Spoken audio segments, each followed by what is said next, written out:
Hello, সুপ্রিয় দর্শক মণ্ডলী, আসসালামু আলাইকুম।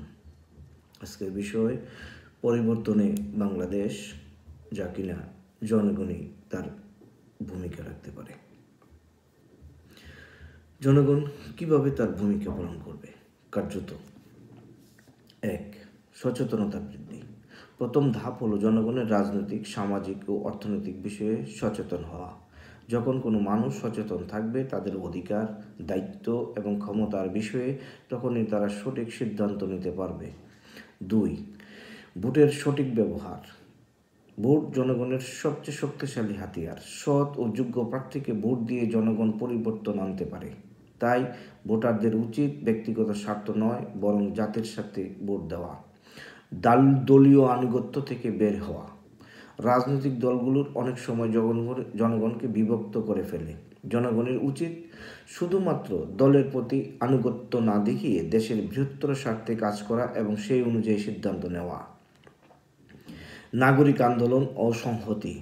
প্রয়োজন শান্তিপূর্ণ আন্দোলনের মাধ্যমে জনমত তৈরি করা যেতে পারে। ইতিহাস দেখিয়ে যে জনগণের ঐক্যবদ্ধ আন্দোলন অনেক বড় পরিবর্তন আনতে পারে, তবে এটি অবশ্যই অহিংস হতে হবে। যুব সমাজের ভূমিকা। যুব সমাজ হলো পরিবর্তনের মূল চালিকা শক্তি। তাদের উচিত শিক্ষিত ও সচেতন হয়ে রাজনীতিতে সক্রিয় ভূমিকা পালন করা, যেন তারা সঠিক নেতৃত্ব দিতে পারে। 6.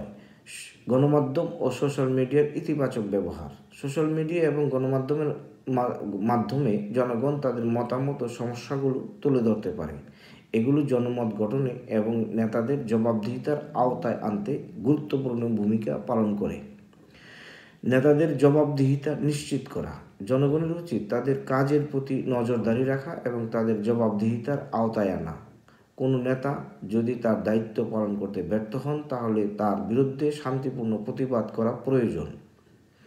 জনগণের ঐক্য ও ইচ্ছাশক্তি। জনগণ ঐক্যবদ্ধ হয় এবং তাদের অধিকার আদায়ে দৃঢ় প্রতিজ্ঞ থাকে, তখনই প্রকৃত পরিবর্তন সম্ভব। প্রতিটি নাগরিক বুঝতে হবে যে তারা কেবল ভোটারই নয়, বরং দেশের ভবিষ্যৎ নির্মাণের অংশীদার। পরিবর্তন একদিন আসবে না, তবে জনগণের নির্লস প্রচেষ্টায় এটি অর্জন করা সম্ভব। ধন্যবাদ সবাইকে।